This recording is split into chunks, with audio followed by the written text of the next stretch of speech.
we had our aircraft damaged to a great degree, to such an extent that 3 of my 10 people bailed out over Germany, and myself, the co-pilot, and my engineer, we struggled from it for a little bit at 25,000 feet. We weren't getting anywhere. We were on fire on the right number 4 engine, amongst other things. I made a decision and says, well, if we'll make a huge spiral to the right, go into the ground, and at that point in time, if you visualize it, unless I'm wrong, the air going over the wing, from the back of the wing to the front of the wing, where the engine was on fire, the fire would be going out into space instead of being blown into the aircraft.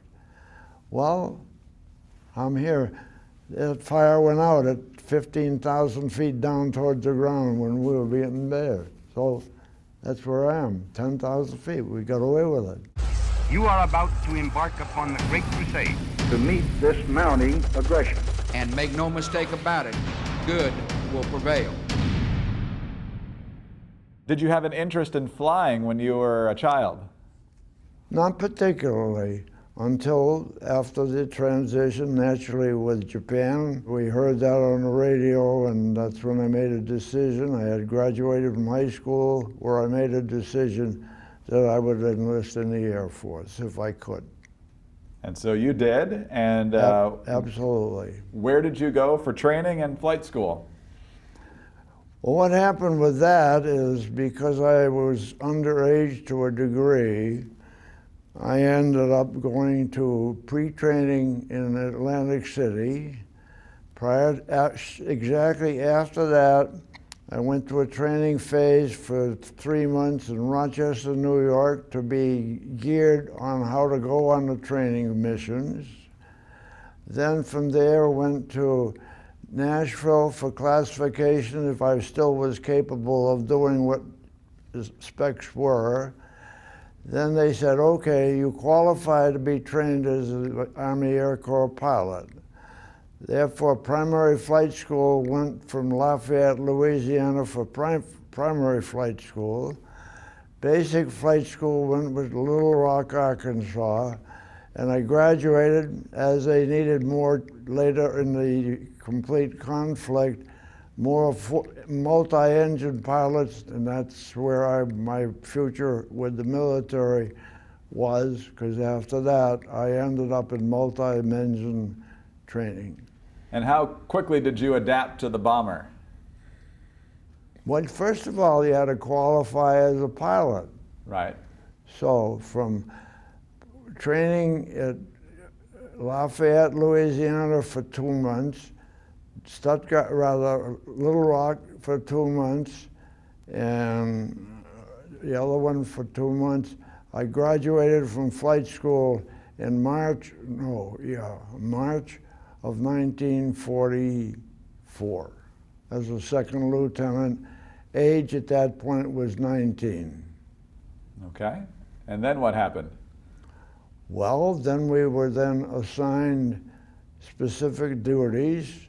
I ended up going to Gulfport, Mississippi after the phase training in Sebring, Florida, when they appointed a bomber crew for me as their captain and their pilot, and we were trained in Gulfport, Mississippi on multi-engines, being the Flying Fortress, the B-17.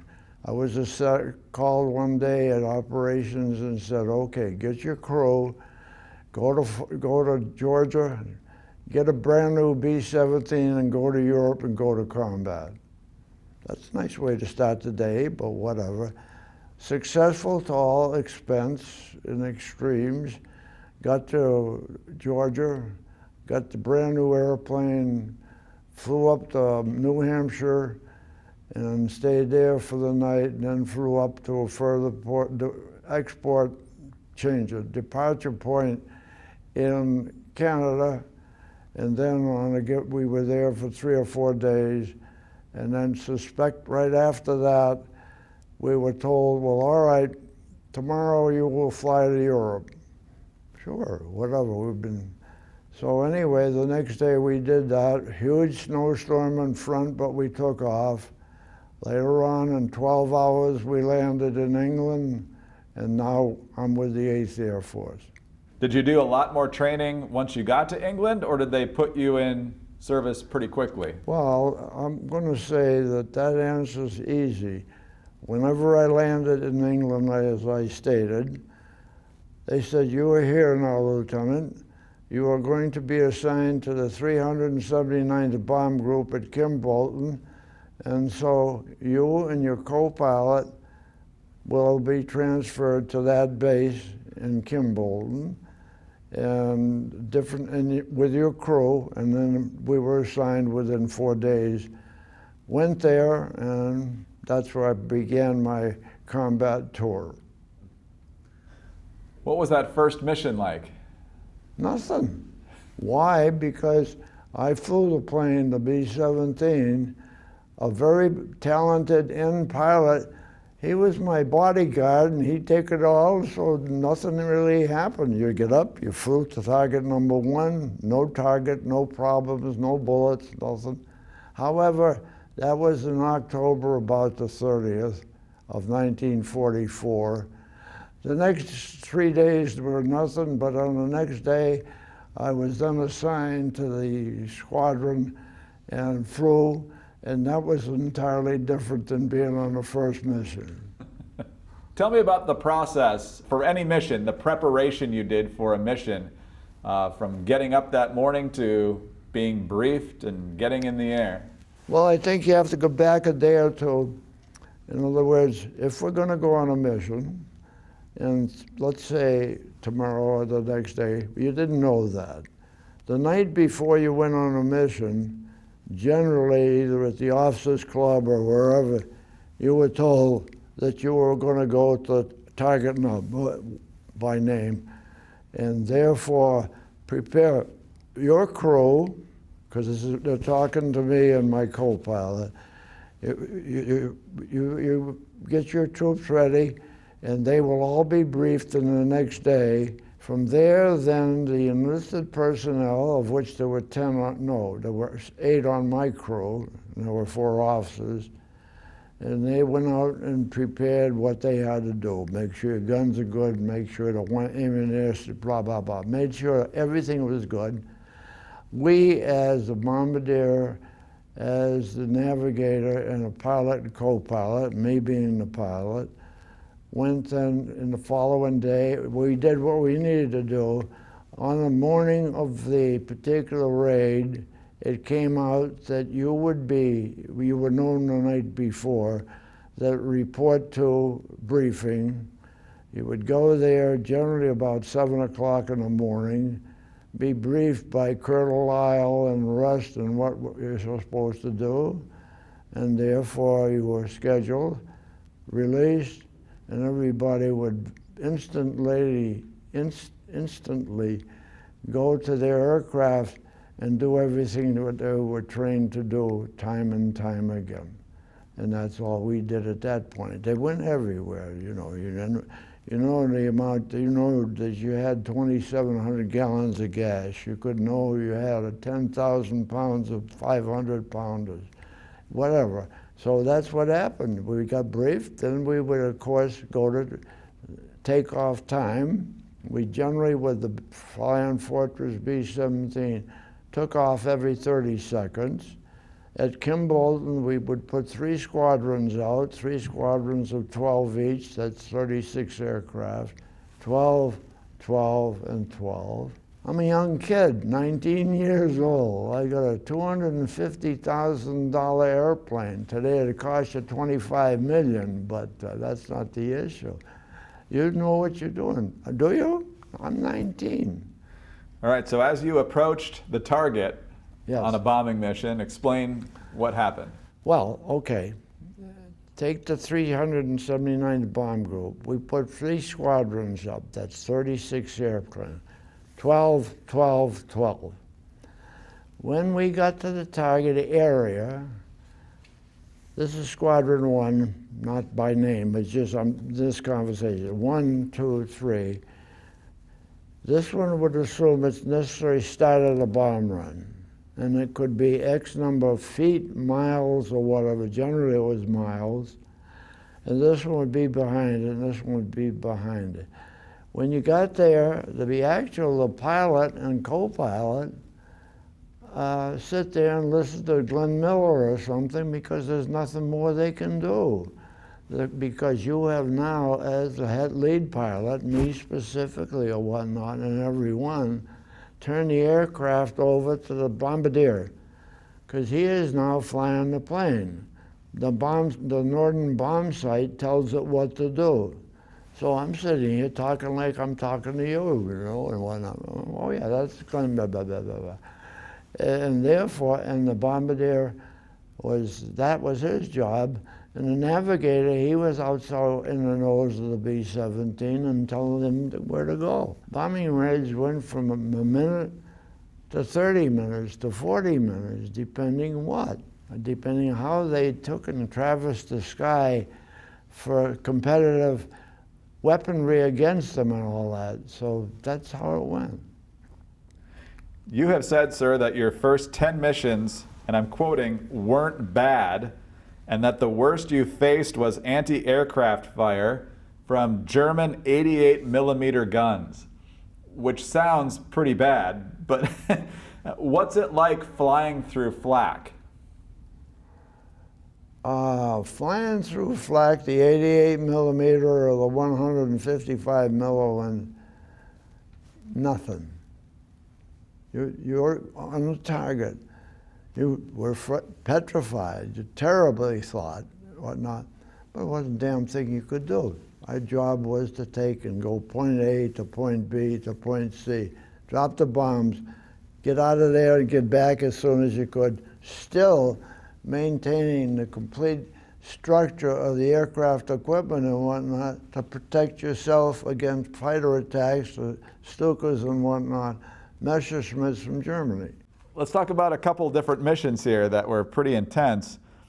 Starting with November 5th, 1944, when you say that you were almost blown out of the sky after an engine caught fire. What can you tell me about that day? Well, basically, November 5th, that was at Frankfurt, Germany. In respect to that, we had our aircraft damaged to a great degree, to such an extent that 3 of my 10 people bailed out over Germany, and myself, the co-pilot, and my engineer, we struggled from it for a little bit at 25,000 feet. Leaving that after a little bit, because we weren't getting anywhere, we were on fire on the right number 4 engine amongst other things. We ended up, I made a decision and says, well, if we'll make a huge spiral to the right, go into the ground, and at that point in time, if you visualize it, unless I'm wrong, the air going over the wing, from the back of the wing to the front of the wing, where the engine was on fire, the fire would be going out into space instead of being blown into the aircraft. Well, I'm here. That fire went out at 15,000 feet down towards the ground when we were getting there. So that's where I am, 10,000 feet. We got away with it. Did you ever find out what happened to the 3 who bailed out? Several of them, or more than several, but specifically they were captured by the Germans. To what extent, and I believe I've seen it written, but I can't remember this exact point of the statistic. But some of them survived, some died. Let's discuss now Christmas Eve, December 24th, 1944. You're ordered to take off in the fog, and you were very lucky to survive. Tell me what happened that day. December 24th, 1944. We were targeted to go to a target, and everything was there.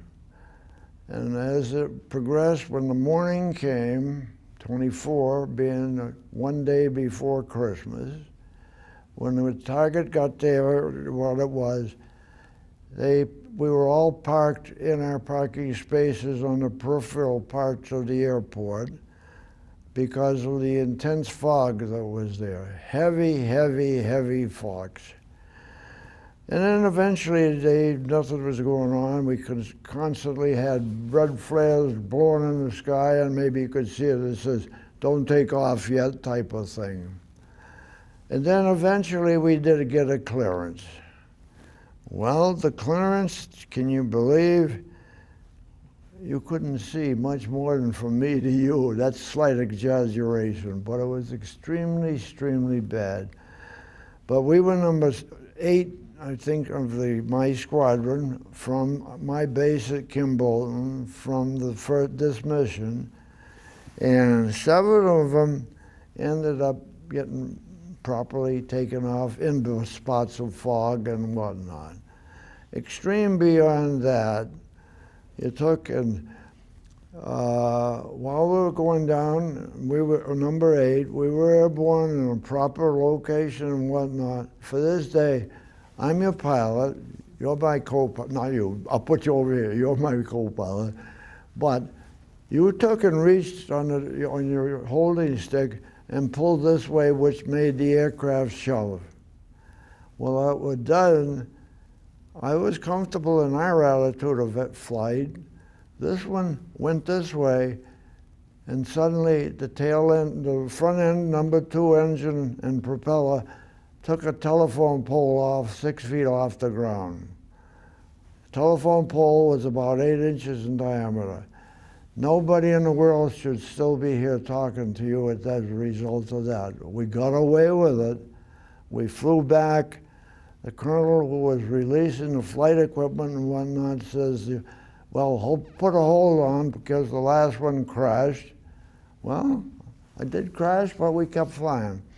So we kept flying. Now we're loaded with gasoline, we're loaded with bombs, we got everything. And we can't get back on the ground because the fog is that bad. So we spent considerable hours in the sky burning up gasoline on 3 engines. To finish beyond that, then we made a decision that we should take the bombs and drop them in the North Sea, because we can't, what are we going to do with them? We did that. And eventually, as we came back about 4 or 5 in the afternoon, we spotted an airfield that was open. We landed there, and that was on a Saturday morning, I believe, yeah. And everything was good. We left the aircraft there. They were very nice to us. They set us up to sleep on the floor in the hangars, and on Monday we flew back to my base. What target was so important that they sent you off in those conditions? You're asking a question I don't remember today. But there's another part of that story. To this day, my only remaining crew member is in Minnesota, and I call him up at 10 o'clock in the morning, and he's there, and I say, "Get the wine out, we will have a drink." And I still do that every year. He and I are the only two of my crew are still there. How fortunate do you feel to have survived 35 missions? Well, our first troop survived 25, and they had nothing to work with to speak of. Don't quote me that way, but minuscule compared to what the total resources were for the 8th Air Force, or the world in general. So it was okay. What are you most proud of from your service? What am I proud of? My answer to that is, I did my job. And everything that I did was not in a negative viewpoint. I look at it, I'm glad I did this. I'm glad I could help. And I, personally, if you know some of my history beyond, and you're doing good there, that's the way I look at it. I'm happy to be here, just to be able to say this, because that's what our world was like at that point in time. How do you say it different? What are you proud of? I'm here.